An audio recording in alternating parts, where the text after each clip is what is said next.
Pero bakit po? Colt ang ginamit ng ating Panginoon. Hindi po makatakbo ng mabilis.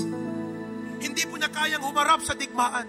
Bakit po itong isang mahinang nilalang sa lahat ng pwedeng sasakyan ng ating Panginoon? Isang mahinang nilalang ang kanyang pinili na gamitin. Alam niyo kung bakit?